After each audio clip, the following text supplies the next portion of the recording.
बाबा की 12 फरवरी की साकार मुरली। मीठे बच्चे, तुम बहुत बड़े जौहरी हो। तुम बहुत बड़े जौहरी हो। तुम्हें अविनाशी ज्ञान रत्नों रूपी जवाहरात देकर सबको साहूकार बनाना है।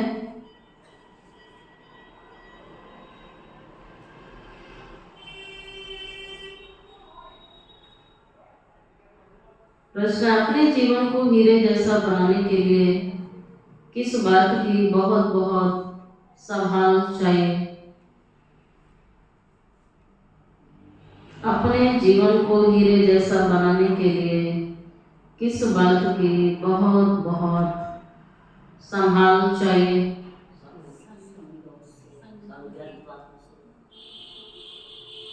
संग की। बच्चों को संग उनका करना चाहिए। बच्चों को उनका संग करना चाहिए जो अच्छा बरसते हैं।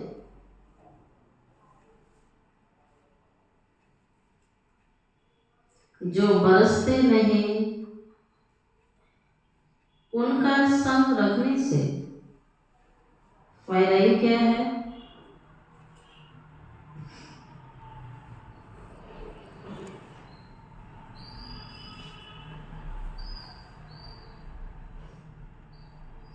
संग का दोष बहुत लग जाता है। संग का दोष बहुत लग जाता है।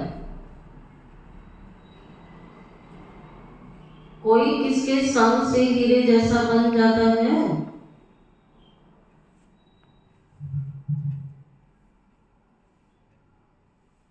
और कोई फिर किसके संग में ठिक्कर बन जाते हैं।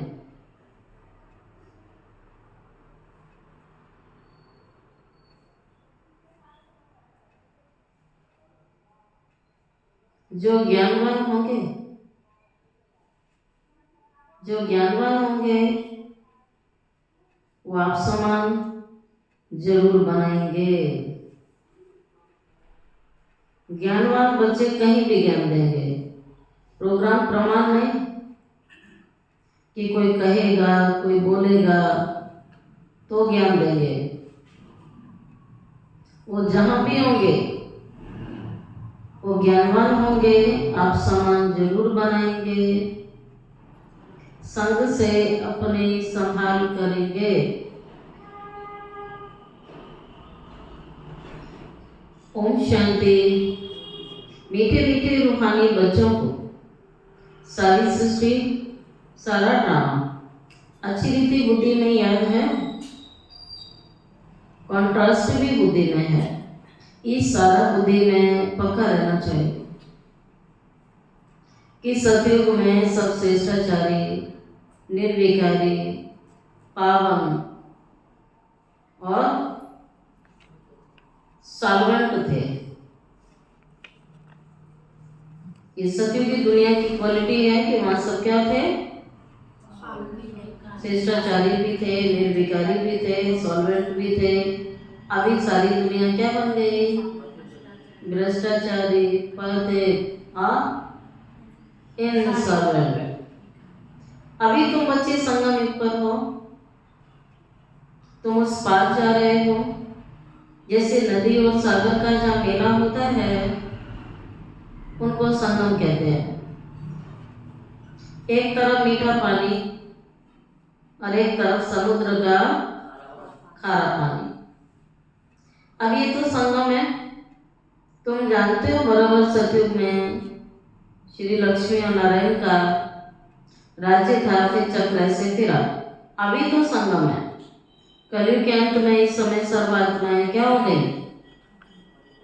बाबू कहता है भ्रष्टाचारी हो गई ना, पतित हो गई, इंसॉल्वेंट हो गई, जिसकी रिजल्ट क्या हुई? दुख। आत्माएं अति दुख भोग रही हैं। जितना अधिक पतित है उतना दुख। इनको जंगल ही कहा जाता है।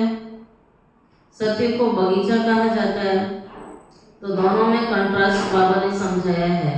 ये दुनिया जंगल है, ये भ्रष्टाचारी, वो शिष्टाचारी, वो पावन, ये पतित, वो इनसॉल्वेंट, बाबा कहते वो सॉल्वेंट।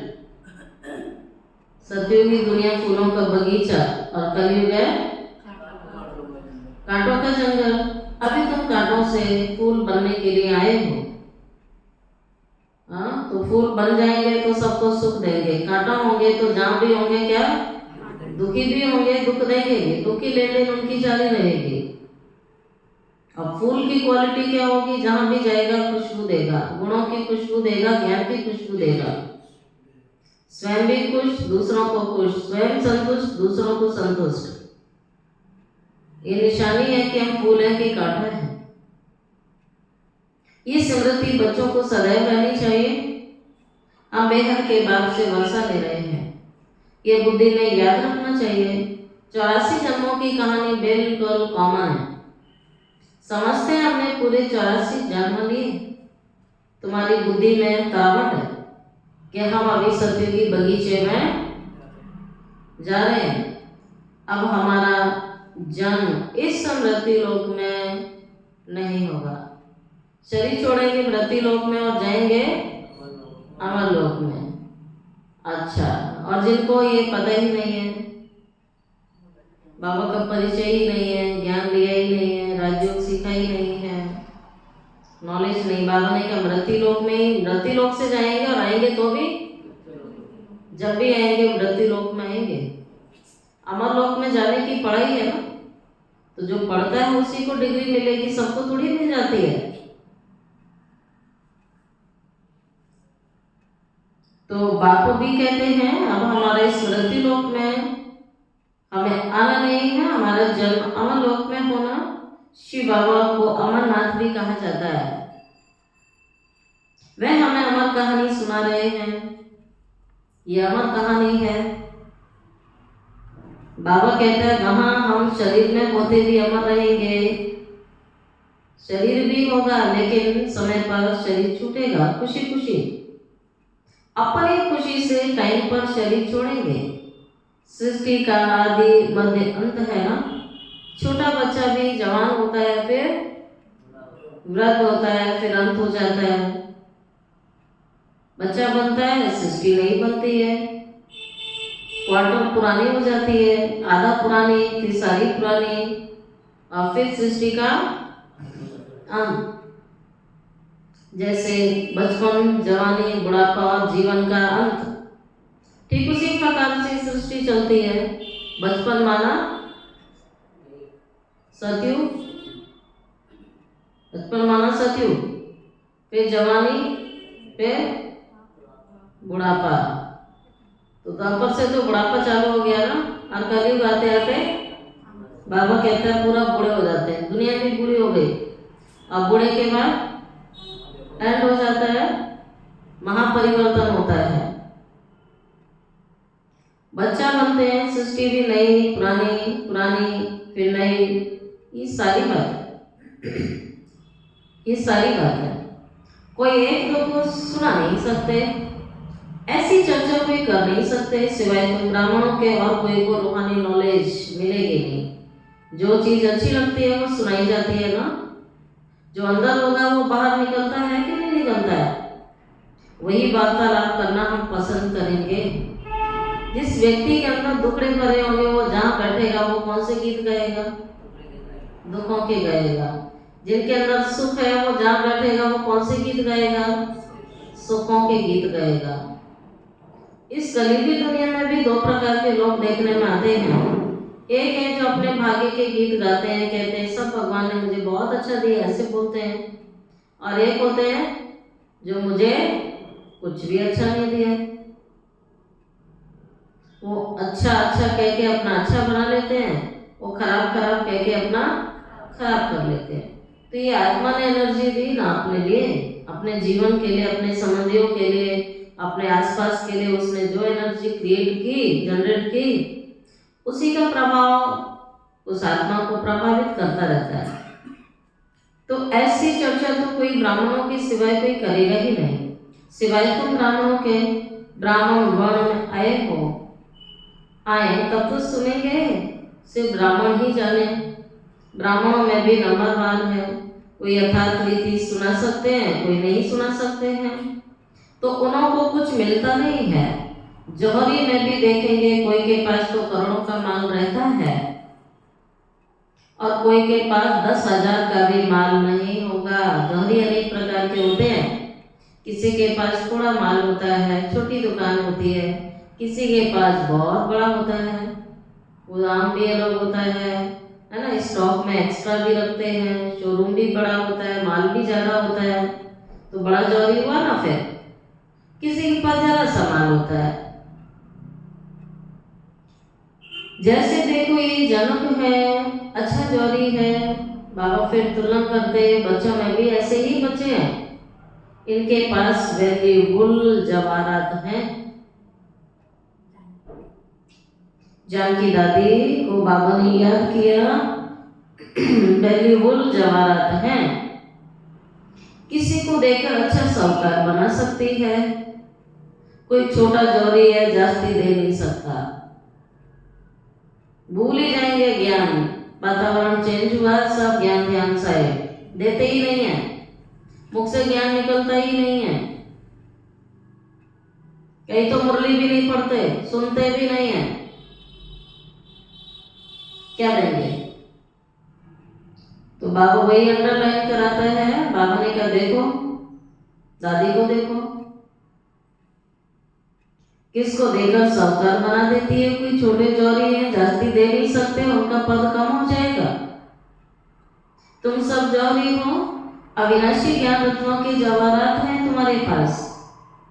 जिनके पास अच्छे रत्न होंगे वह साहूकार बनेंगे, औरों को भी बनाएंगे। ऐसे तो नहीं सब अच्छे जौहरी होंगे। अच्छे अच्छे जौहरी बड़े बड़े सेंटर पर बाबा भेज देता है। बड़े आदमियों को अच्छी जवाहरात दी जाती है ना, बड़ी बड़ी दुकान। तो बाबा कहता बड़े जौहरी होंगे तो बड़ी बड़ी दुकान भी संभालेंगे, एक्सपोर्ट रहते हैं। बाबा को भी कहा जाता है सौदागर और रत्नाकर। देखते हो ना मार्केट में भी बड़ा बड़ा शोरूम, छोटी छोटी दुकानें, कुछ पटरी पर भी रहती हैं, है ना। बड़े बड़े आदमी कहाँ जाते हैं, है ना, मॉल में जाएंगे, शॉपिंग मॉल जाएंगे, बड़े बड़े शोरूम पर जाते हैं। और छोटा आदमी कहाँ से खरीद लेता है, पटरी पर रेडी से खरीद लेता है ना। बाबा कहता है ये सेंटर क्या है, मेरी क्या है, दुकानें हैं ये। जादूगर भी हैं, सौदा भी करते हैं, क्योंकि जिनके पास दिव्य दृष्टि की चाबी है। कोई नौना भक्ति करते हैं, उनको साक्षात्कार हो जाता है। कल जो बाबा ने सुनाया है ना, जिसकी पूजा करते, जिस इष्ट की उसकी भावना रखते, वो दिख जाता है, साक्षात्कार होता है, बाबा ही कराता है। अब यहाँ तो वो बात नहीं है ना, यहाँ तो अनायास घर बैठे भी बहुतों को साक्षात्कार होता है। अनायास ही हुआ ना। अभी साक्षात्कार की तो आश नहीं थी ना, पता ही नहीं था। अनायास ब्रह्मा बाबा का होता था, लाइट का होता था। उनको कहते हैं ब्रह्मा के पास जाओ, जो साक्षात्कार में दिखा, तो उन आत्माओं को कहा जाओ आप ब्रह्मा के पास जाओ। श्री कृष्ण का भी साक्षात्कार हुआ, कईयों को ब्रह्मा का हुआ, तो दिन प्रतिदिन फिर सहज हो गए। जाकर उनके पास प्रिंस बनने की पढ़ाई पढ़ो। ये पवित्र प्रिंस और प्रिंसेस चले आते हैं। प्रिंस को पवित्र भी कह सकते हैं। बाबा कहता है जो प्योरिटी से जन्म होता है, तो प्योरिटी से जन्म होने के कारण बाबा ने कहा उनको प्रिंस कहते हैं। लेकिन पतित को क्या कहेंगे, प्रिंस थोड़ी कहेंगे। तो इम्प्योर अर्थात भ्रष्टाचारी। पतित से पावन बनना है, और ये सदैव बुद्धि में रखना चाहिए कि हमारा लक्ष्य दिनों दिन जो अपनी सोल की क्वालिटी है उसको क्या करना है, और प्योर बनाना है, और प्योर बनाना है। कैसे बनेगी? बाबा कहता है जितना नेगेटिव व्यर्थ इन संकल्पों से अपने आप को बचाएंगे तो आत्मा की जो ऊर्जा है वो क्या होगी, बढ़ती जाएगी। बुद्धि में सदैव रहना चाहिए जो किसको समझा भी सको। मनुष्य समझते हैं ये तो बड़े सेंसिबल हैं, बोलो हमारे पास कोई शास्त्रों आदि की नॉलेज नहीं है। ये शास्त्रों की नॉलेज है, ये रूहानी नॉलेज है जो रूहानी बाप आकर के देते हैं, जो रूहानी बाप ने समझाई है। यह है त्रिमूर्ति ब्रह्मा विष्णु शंकर, यह भी रचना है और सभी का रचयिता एक ही बाप है। वह होते हैं हद के क्रिएटर, यह है बेहद का बाप। बेहद का क्रिएटर है, बाप बैठ करके पढ़ाते हैं। बाबा बैठ के रोज पढ़ाते हैं तो बच्चों को रोज क्या करना है, तो अंतर हो गया ना। बाबा छुट्टी करता है, बच्चे करते हैं। बाबा छुट्टी नहीं करता है, बच्चे छुट्टी कर लेते हैं। बाबा सारी दुनिया संभालता है, हम किसको संभाल रहे हैं? कई परिवार को संभाल रहे हैं, कई सिर्फ अपने को ही संभाल नहीं पा रहे हैं। भगवान कहता अपने को ही नहीं संभाल सकते, दुनिया क्या संभालोगे तुम? तो इसलिए बाबा कहता ना तो ये ब्रह्मा कभी छुट्टी करता है, ना कभी दादियां करती है, ना बाबा करता है, लेकिन बच्चे कर लेते हैं। बाबा कहते हैं पढ़ाई कभी मिस नहीं करनी चाहिए, सिचुएशन प्रमाण। पढ़नी तो जरूर चाहिए ना मुरली, सुननी तो जरूर चाहिए किसी भी हालत में। बेहद का बाप बेहद का क्रिएटर है, मेहनत करनी चाहिए। बाबा तुम्हें कुल बनाता है तो ईश्वरीय कुल के हो, और ईश्वरीय कुल बाबा कहता पूरे कल्प में सर्वश्रेष्ठ कुल आता है। सतयुग में देवी कुल होगा ना, बाबा कहता फिर क्षत्रिय कुल, वैश्य कुल, शूद्र कुल, ब्राह्मण कुल। तो सर्वश्रेष्ठ कुल कौन सा है? जो ब्राह्मण कुल है, जो स्वयं भगवान ने रचा है, ये ईश्वरीय कुल है। तो सतयुग में सब कुछ होगा, पर एक ही चीज है, बाबा नहीं होगा। और यहाँ हमारे पास कुछ भी नहीं है। कौन है ना वंडरफुल बात। दोनों युगों की कंपैरिजन में देखो, वहां सब कुछ होगा, मन इच्छित फल मिलेगा, सर्व प्राप्तियां होंगी, लेकिन बाबा ही नहीं होगा। आप घर में देखो सब कुछ हो, घर का मुखिया ना हो, ठीक उसी प्रकार से किसी के पास सब कुछ तो हो लेकिन साथ में संबंधी ना हो, तो क्या उसका जीवन वैसा होता है जैसा होना चाहिए? कुछ इनकम्प्लीट रहता है ना। इसलिए सतयुग से लेकर करीब अंत तक तो बाबा नहीं होता है, और शुरुआत में सब कुछ होगा। तो बाबा कहता तुम सुखों में भूले भी रहते हो, लेकिन जैसे ही सुख कम होते हैं तो तुम फिर मुझे बुलाना चालू कर देते हैं। तो बाबा नहीं होगा, संगम पर यहाँ कुछ भी नहीं है, और नहीं होगा। लेकिन यहाँ कौन है हमारे साथ? बाबा है। लेकिन व्यक्ति क्या सोचता है, स्कूल में मेरे पास ये नहीं है, मेरे पास ये नहीं है, वो सब सोच के दुखी रहता है। बाबा तो सबको मिला है, नहीं मिला है? किसको नहीं मिला है? अगर खुशी नहीं है तो कारण जरूर कहीं ना कहीं विनाशी वस्तु, वैभव, व्यक्ति, कहीं ना कहीं बुद्धि भटक रही है। तीनों में से बाबा सबको मिला है। तो बाबा भी कहते हैं कि इस समय तुम्हारी बुद्धि में ये सब रहना चाहिए। तुम ईश्वरी कुल के हो, तुमको बाबा पवित्र बनाता है। फिर अगर अपवित्र तुम बनोगे, सारा खेल भगवान मेहनत कर रहा है किस लिए? पवित्रता। तो पवित्रता की क्वालिटी को और हाई करना है अपना। जो बाबा कहता है स्वप्न संकल्प में भी कोई विचार, कोई विकल्प ना आए। आप पवित्र बनेंगे तो कुल कलंकित ही करेंगी ना ऐसी आत्माएं। कितना बोझा चढ़ जाता है इस अंत समय में, बाबा जानता है। फिर धर्मराज के द्वारा उन्हें बहुत कड़ी सजा मिलेगी। सजा तो उन्हें अभी से मिलना चालू हो जाती है। अगर जीवन में उमंग उत्साह नहीं है, खुशी नहीं है, शक्ति नहीं है, अवश्य कहीं ना कहीं श्रीमत का उल्लंघन हो रहा है। तो ये सजा है। जो संगम से ही आरंभ हो जाती है। योग ना लगना, सेवा में मन ना लगना, ये सजाएं। बाप के साथ धर्मराज है ना, धर्मराज से सजा दिलाई जाएगी। धर्मराज की ड्यूटी भी अभी पूरी होती है। सतयुग में तो होगी नहीं ना, धर्मराज की नौकरी खत्म। उसकी ड्यूटी कब चलती है? अभी चलती है, नहीं सिर्फ वो संगम पर चलती है। अब धर्मराज का पाठ तो आरंभ होगा ना, अभी हुआ है। जब जाएंगे तो धर्मराज से मुलाकात होगी। तो बाबा कहता है सतयुग में भी नहीं होगी उसकी ड्यूटी। फिर शुरू होती है कब? बताओ, मुलाकात कब होती है? जाएंगे तब होगी, अभी कहाँ मिले धर्मराज से। बाबा ने कहा अंत में कोर्ट कचहरी लगेगी, धर्मराज बैठेगा, हिसाब लेगा, कईयों को सलामी भरेगा, कईयों को आंख दिखाएगा, तो कईयों को सजा मिलेगी। भले पाठ द्वापर से कहेंगे, लेकिन मिलता तो तभी है ना। तो बाबा कहता है हिसाब किताब रखना ये सब धर्मराज का काम है।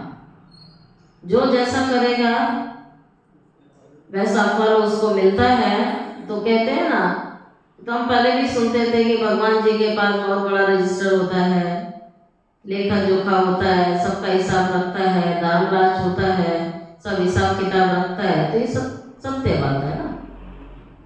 बाबा ने कहा ये ड्यूटी दी है ना धर्मराज को, तो धर्मराज अपनी ड्यूटी एक एक चीज की निभाता है। क्या संकल्प किए, कितने टाइम किए, क्या बोल बोले, किसके लिए वृत्ति रखी, कैसी भावना रखी, कैसी चलन चली, कैसा व्यवहार किया, ये सूक्ष्म कर्मों की गति सभी सब है।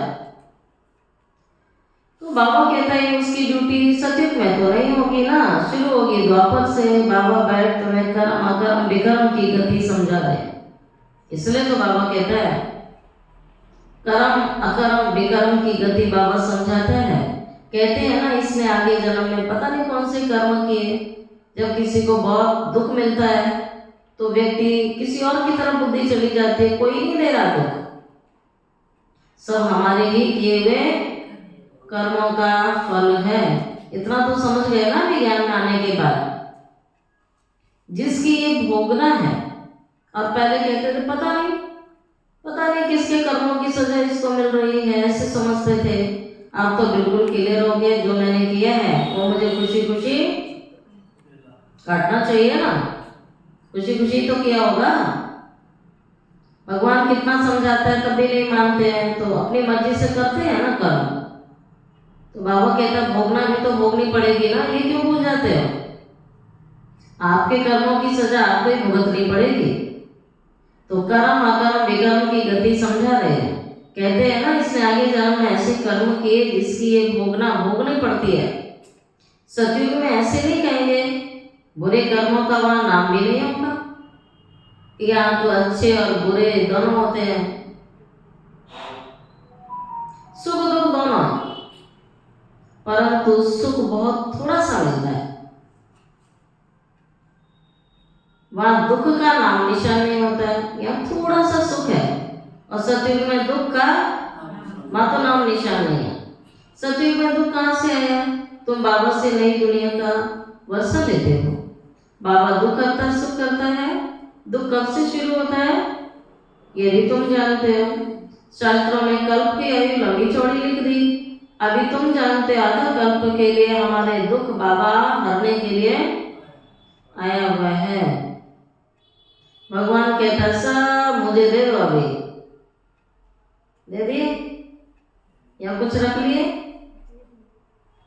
आदत पड़ी रही ना रखने की।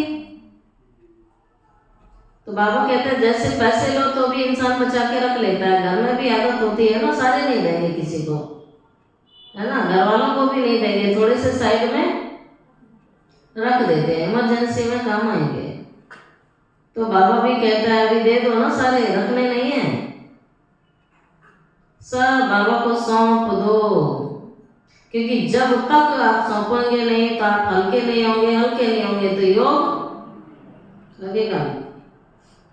भारी चीज नीचे की तरफ भटकेगी और हल्की चीज, और हल्का होने के लिए बाप को देना है। हमें थोड़ी अपने सिर पे कोई बोझ रखना है। भगवान आए हैं सारे बोझ उठाने के लिए, फिर भी बोझ उठाएं तो भगवान उन्हें क्या कहता है? डेंचू डेंचू। कौन करता है? कौन बोझ उठाता है? तो बाबा उसको फिर गधा कह देता है। आदत पड़ गई ना। अरे भगवान खड़ा है सारा बोझ उठाने के लिए, लेकिन बोझ उठाता है वो गधा ही हुआ ना फिर। तो भगवान कहता है गधा मत बनो, ज्ञान की गधा यूज करो। सतयुग में दुख कहाँ से है? बाबा नई दुनिया का वर्षा देते हैं, दुख आता सो करता है। दुख कब से शुरू होता है ये जानते हैं? कल्प के लाखों वर्ष कह दिए, अभी तुम जानते हो आधा कल्प के लिए हमारे दुख हरने बाबा आया है। बाबा सुख देता है। ये सृष्टि का चक्र कैसे फिरता है इस पे समझाना बहुत सहज है। ये सब बातें तुम्हारे सिवाय और कोई की बुद्धि में होंगी नहीं। लाखों वर्ष कहने से सारी बातें बुद्धि से निकल जाती हैं। अभी तुम जानते चक्र 5000 साल का है और ये कल की बात है, जबकि सूर्यवंशी चंद्रवंशियों का राज्य था। कहते हैं ब्राह्मणों का दिन ऐसे नहीं शिव बाबा का दिन कहेंगे। शिव बाबा थोड़ी दिन में आता है। तो पूरा चक्र में कौन आते हैं? ब्रह्मा और ब्राह्मण। तो ब्राह्मणों का दिन और रात कहेंगे ना। ब्राह्मण फिर भक्ति मार्ग में चले आते हैं। अभी तो संगम है, ना दिन है और ना रात है, तो क्या है? अमृत वेला। तुम जानते हो ब्राह्मण फिर देवता बनेंगे, त्रेता में क्षत्रिय बनेंगे। यह तो बुद्धि में पक्का याद कर लो। इन बातों को और कोई भी नहीं जानते। वह तो कहेंगे शास्त्रों में इतनी आयु लिखी है, तुमने फिर ये हिसाब कहाँ से लाया? ये अनादि बना बनाया ड्रामा है। यह कोई भी नहीं जानते, बच्चों की बुद्धि में है। आधा कल्प है सतयुग त्रेता, आधा कल्प है द्वापर कलयुग में भक्ति शुरू होती है। वह हो जाता है त्रेता द्वापर का संगम। द्वापर में भी शास्त्र आदि आहिस्ते आहिस्ते बनना आरंभ हो जाते हैं। भक्ति मार्ग की सामग्री बड़ी लंबी चौड़ी है। जैसे झाड़ कितना लंबा चौड़ा है, इसका बीज कौन है? झाड़ कितना बड़ा और बीज अति सूक्ष्म, उससे सूक्ष्म कुछ भी नहीं है।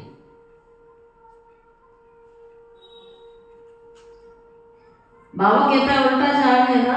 पहले पहले आदि सनातन देवी देवता धर्म, ये बातें जो बाबा तुम्हें सुनाते हैं ये बिल्कुल नई है। इस देवी देवता धर्म के स्थापक को कोई जानते नहीं। श्री कृष्ण तो बच्चा है, ज्ञान सुनाने वाला तो बाप है ना। बाप को उड़ाए बच्चे का नाम डाला। श्री कृष्ण के चरित्र आदि बैठ दिखाए हैं। बाबा कहता है लीला कोई कृष्ण की थोड़ी गाते हैं प्रभु तेरी लीला अपरम्पार, ऐसे कहते हैं। हे कृष्ण तेरी लीला अपरम्पार तो नहीं कहा है। हे भगवान तेरी लीला अपरम्पार। लीला एक ही होती है, बाबा कहता है लीला एक ही होती है। सारी करामात एक ही है, करण करावनहार एक है। शिव बाबा की महिमा सबसे न्यारी है। बाबा है ही न्यारा प्यारा, वो सदा पावन रहने वाला है। चाहे कृष्ण की आत्माएं क्यों ना हो, वो भी श्याम बनती है। इसलिए श्याम सुंदर बोला। बाबा श्याम बनता है, उसका सत्यम शिवम का गायन है। सत्यम शिवम सुंदरम, वो सदा सुंदर है। परंतु वे पावन शरीर में तो नहीं आ सकेंगे। उनको बुलाते हैं पति दुनिया को आकर के पावन बनाओ। बाबा कहता है मुझे पति दुनिया में आना पड़ता है। इनके बहुत जन्मों के अंत में आके मैं प्रवेश करता हूँ। बाप कहते हैं मुख्य बात अल्फ को याद करो, बाकी सारी है देशगारी। वह सब धारण कर न सके, जो धारण कर सकते हैं उन्हों को समझाता हूँ। बाकी तो कह देता हूँ मन मना भावा। नंबरवार बुद्धि होती है ना। बाबा कहता बुद्धि सबकी एक जैसी नहीं है।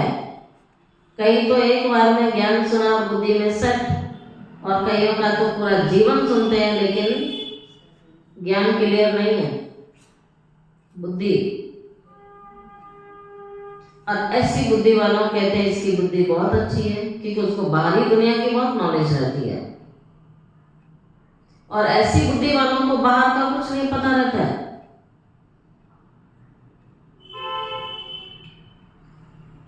तो बाबा कहता है नंबरवार बुद्धि होती है ना, बादल कोई तो खूब बरसते हैं, बरसात का जहां जाएंगे वो ज्ञान चर्चा अवश्य करेंगे, लेकिन कोई थोड़ा बरस कर चले जाते हैं।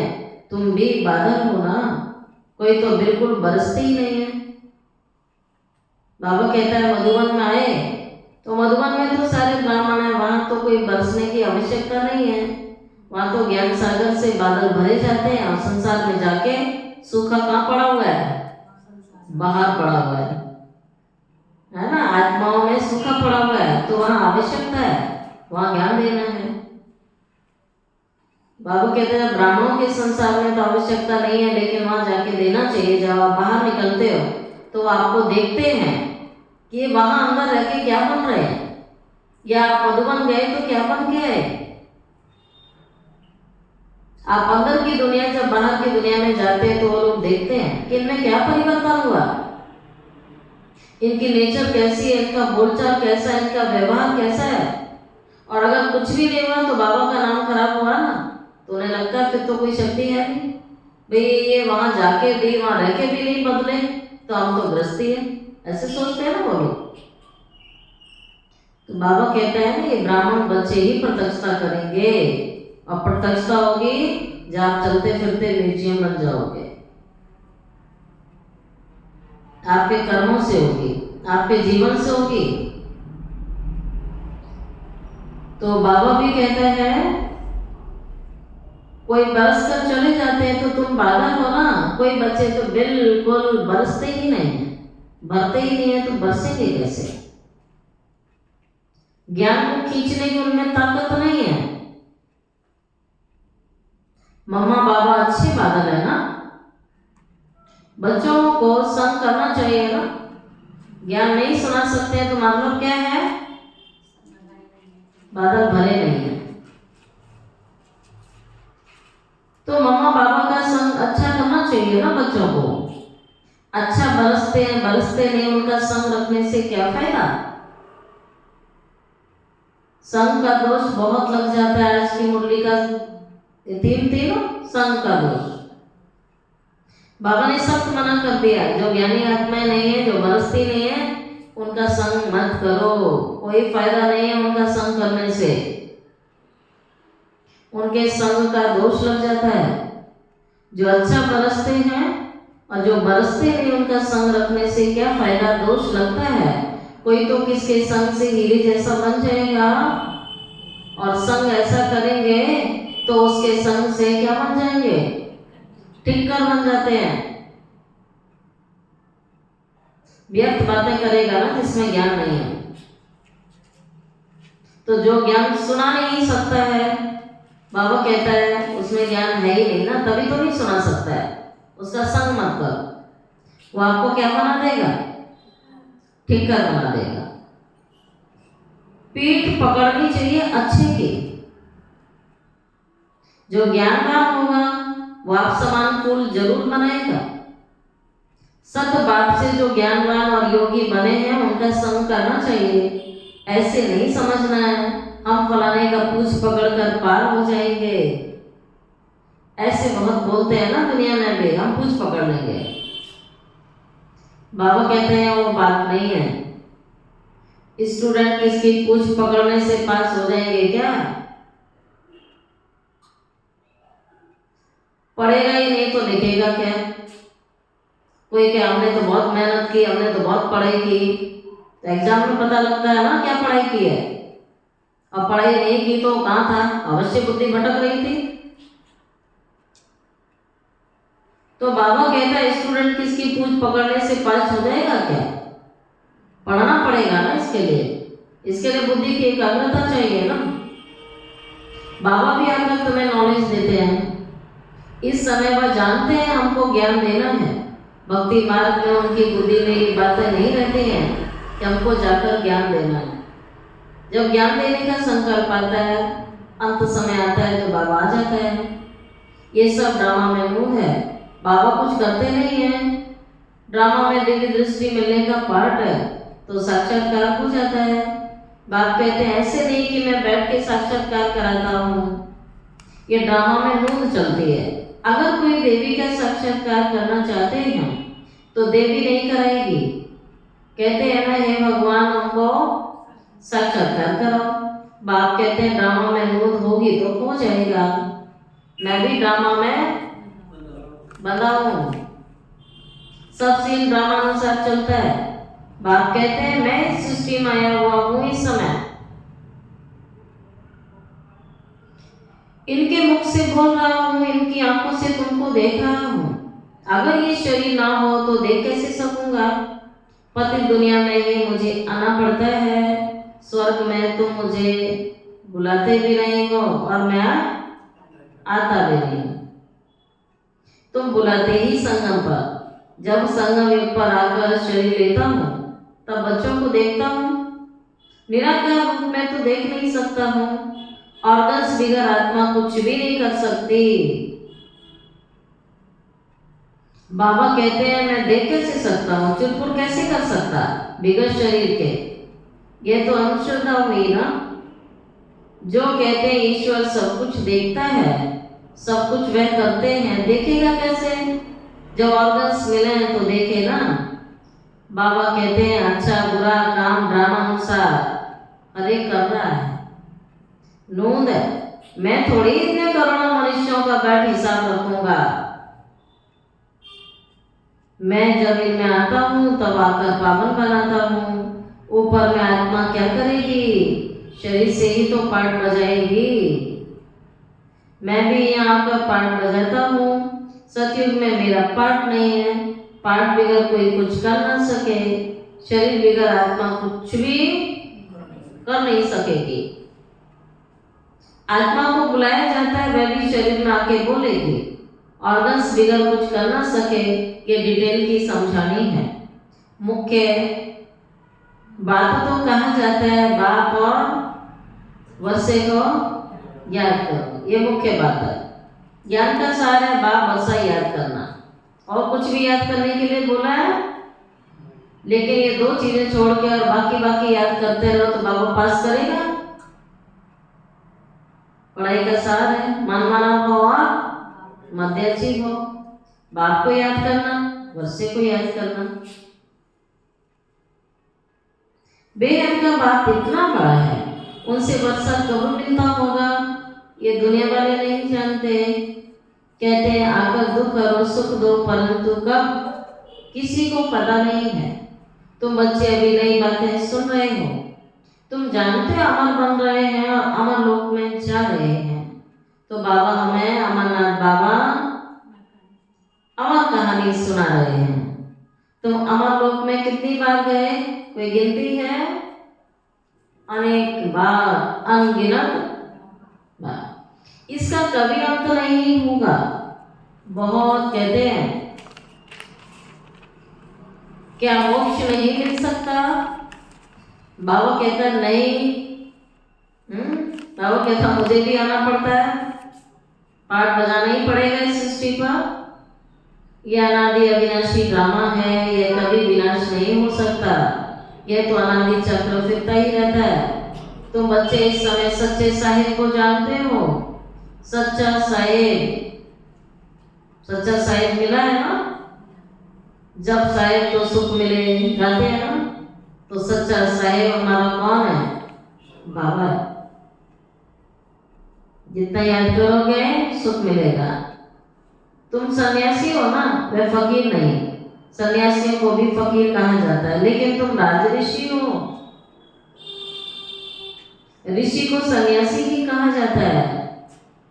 अभी फिर तुम अमीर बनते हो। भारत कितना अमीर था, अभी कैसा फकीर बन गया। बेहद का बाबा आकर बेहद का वर्षा देते हैं। गीत भी है ना, बाबा आप जो देते हो सो कोई हमें नहीं दे सकता। आप हमको विश्व का मालिक बनाते हो, जिसको कोई लूट ना सके, ऐसे ऐसे गीत बनाने वाले अर्थ नहीं सोचते। तुम जानते हो वहाँ पार्टीशन आदि कुछ भी नहीं होगा। यहाँ कितना पार्टीशन है, वहाँ आकाश धरती सब तुम्हारा होगा, कोई पार्टीशन नहीं, कोई बंटवारा नहीं, कोई तेरा मेरा नहीं। इतनी खुशी बच्चों को रहनी चाहिए। हमेशा समझो, हमें कौन सुनाता है, कौन समझाता है? इस संसार की सबसे बड़ी शक्ति जो मेरी पालना कर रहा है, जो मुझे पढ़ाने आता है, जो मुझे समझाने आता है, जो मेरी मदद कर रहा है, क्योंकि वह कभी हॉलीडे नहीं लेते। बाबा कहते हैं मैं छुट्टी करता हूँ, नहीं करता। वो कभी बीमार नहीं होते। याद श्री बाबा की रहनी चाहिए ना। इनको कहा जाता है निरंकारी। मैं ये करता हूँ, मैं ये करता हूँ, मैं ये करता हूँ। बाबा को तो कभी अहंकार नहीं आता, इतनी बड़ी दुनिया बनाता है। और बच्चों को मैं बहुत आ जाता है। मैं ये करता हूँ, मैं ये करता हूँ, मैं ये करता हूँ। बच्चों को अहंकार कभी नहीं आना चाहिए। यही तो फेल हो जाता है व्यक्ति। जब उपलब्धियां हासिल होने लगती हैं, सिद्धियां मिलने लगती हैं, तो सबसे पहला विकार अहंकार अटैक करता है।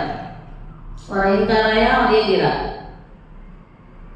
यही तो त्याग का त्याग है। सब कुछ होने के बाद भी अहंकार नहीं आना चाहिए, क्योंकि सब कुछ किसने दिया और सब कुछ कौन करा रहा है? बाबा करा रहा है।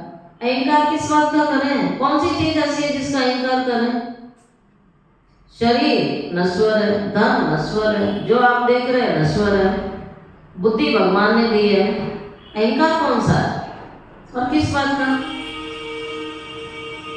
तो बाबा कहता है, इसलिए बाबा कहता है मैं निरंकारी हूँ। बच्चों को भी निरंकारी बनना है, कभी भी अहंकार नहीं आना चाहिए। मैंने ये किया, मैंने ये किया। भगवान कहता है सर्विस करना तुम्हारा फर्ज है, और फर्ज में अहंकार थोड़ी होता है। बाबा कहते हैं तुम्हारा फर्ज है, सर्विस करना तुम्हारा फर्ज है, इसमें अहंकार कभी नहीं आना चाहिए। अहंकार आया और गिरा, खत्म। बाबा कहता है सर्विस करते रहो। सर्विस खिलौना है, व्यर्थ से बचने का साधन है। खाली बैठे रहेंगे तो क्या चलेगा दिमाग में? व्यर्थ। बाबा कहता है खूब सेवा करो, चाहे मनसा करो, वाचा करो, कर्मणा करो, कुछ भी करो। ये रूहानी सेवा जरूर करनी है, बाकी सब है जिस्मानी। अच्छा, मीठे मीठे सिके लदे बच्चों प्रति माता पिता बाप दादा का याद प्यार, गुड मॉर्निंग। रूहानी बाप की रूहानी बच्चों को नमस्ते।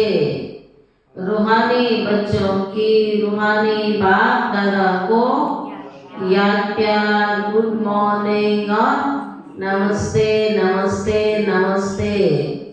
शुक्रिया बाबा, शुक्रिया बाबा, शुक्रिया बाबा। धारणा के लिए मुख्य सार। बाबा जो पढ़ाते हैं उसका रिटर्न कैसे दोगे? गुलगुल बनकर। बाबा जो पढ़ाते हैं उसका रिटर्न गुलगुल बनकर दिखाना है, मेहनत करनी है। कभी भी ईश्वरी कुल का नाम बदनाम नहीं करना है। कभी भी ईश्वरी कुल का नाम बदनाम नहीं करना है। जो ज्ञानवान और योगी हैं उनका संग करना है।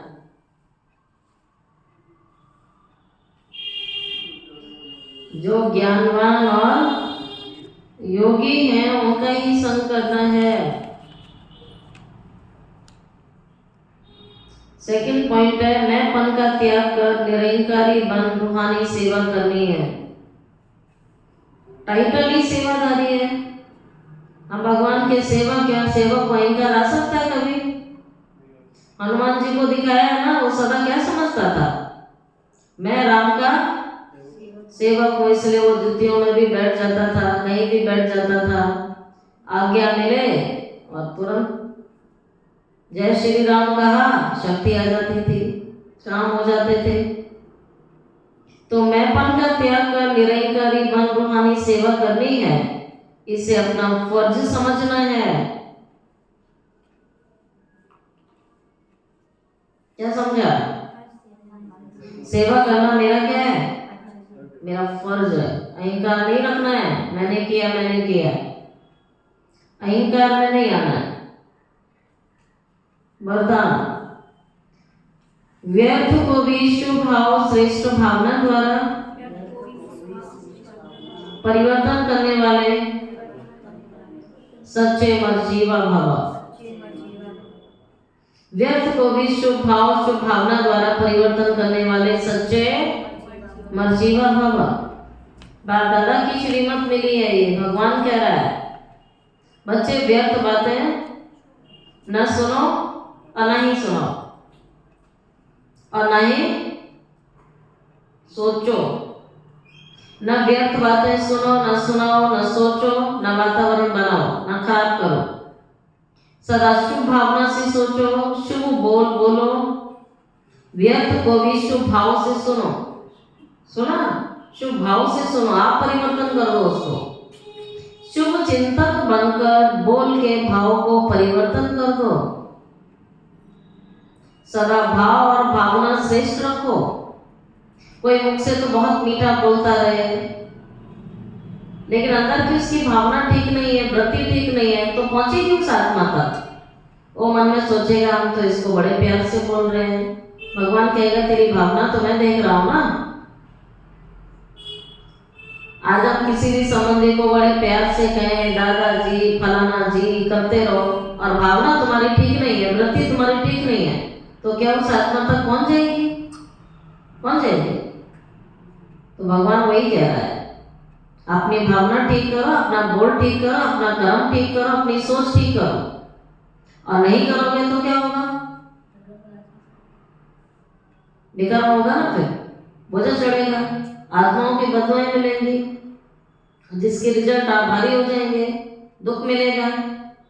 तो बाबा कहता है श्रेष्ठ भावना रखो, स्वयं को परिवर्तन करो, ना कि अन्य के परिवर्तन की सोचो कि दूसरा बदलेगा। स्वयं का परिवर्तन करने आए हो ना यहाँ, तो स्वयं का परिवर्तन ही अन्य का परिवर्तन है। नहीं तो सोचते हम तो सदा ऐसे करते नहीं। बाबू कहता सदा ही करना है जो करना है, और जब तुम बदल जाओगे तो दूसरा भी बदल जाएगा। तो इसमें पहले मैं, बदलने में पहले मैं। इस मर्जीवा बनने में मजे है। भगवान कहता मरो किससे? पुरानी बातों से, पुराने संस्कारों से, पुरानी आदतों से। इनसे ही तो मरना है ना। वो मरना बड़ी बात थोड़ी, झटका लगा चला गया इंसान, मरना क्या बड़ी बात है? ये मरना है जिसमें रोज मरना है और रोज सीखना है, रोज बदलना है। तो बाबा कहते हैं मर्जीवा बनने में मजा है, इसी को ही महाबली कहा जाता है, जिससे भगवान खुश होगा। इसमें खुशी से मरो। भगवान कहता है खुशी से मरो, ये मरना ही जीना है, यही सच्चा जीवदान है, यही सच्चा जीवदान है। स्लोगन है संकल्पों की एकाग्रता श्रेष्ठ परिवर्तन में फर्स्ट गति ले आती है। संकल्पों की एकाग्रता, ठीक है, ये सारा दिन प्रैक्टिस करो। संकल्पों की एकाग्रता श्रेष्ठ परिवर्तन में फर्स्ट गति ले आएगी। अच्छा, आज का होमवर्क है संगठन की शक्ति जो चाहे वो कर सकती है। संगठन की निशानी का यादगार है 5 पांडव। एकता थी ना उनमें, एक कहता था वैसा ही सब मानते थे। तो संगठन की निशानी का यादगार है 5 पांडव। एकता की शक्ति होती है। तो हाँ जी, संगठन नहीं बन सकता, एक अलग विचार, एक अलग विचार, एक अलग विचार। तो वहां क्या दिखाया पांडवों में, जो सबसे बड़ा युधिष्ठिर, बड़े का ही मान रखा जाएगा। लेकिन जब छोटा भी कोई विचार देता था और सही होता था तो सब मानते हैं, लेकिन सबसे पहले बड़े से पूछा जाएगा, वेरीफाई कराया जाएगा। बड़े ने कह दिया तो उसको ना नहीं होगा फिर। तो संगठन की शक्ति दिखाई है इसमें। तो बाबा भी कहता है एकता की शक्ति को बढ़ाओ, संगठन की शक्ति को बढ़ाओ। हाँ जी, हाँ जी, विचार दिया फिर एकता के बंधन में बंध गए। यही एकता सफलता का साधन है कि नहीं है? एक फूल अलग पड़ा, उसको फूल कहेंगे, उस फूल को गुलदस्ते में लगाओ तो क्या बन जाता है? हम कहेंगे फूलों का गुलदस्ता है, तो गुलदस्ता तो दूर से दिखता है ना, अच्छा लगता है। एक दाना होगा, मोती एक अलग पड़ा है, लेकिन जब उसको मिला दिया तो क्या बन गई? माला। माला गले में पहन ली। एक मोती पहन सकते हैं? तो एक अलग थलग तो किसी काम का नहीं होता है। बाबा कहता है संगठन में शक्ति होती है। तो आज इस पर विचार करेंगे, जो बाबा ने समझाया है कि संगठन में कितना बड़ा बल है। कोई अलग मत नहीं चलानी है, कोई अलग रास्ता नहीं निकालना है। जो बाबा ने श्रीमत दी है उसी संगठन में हमें बंध के रहना है। ओम शांति।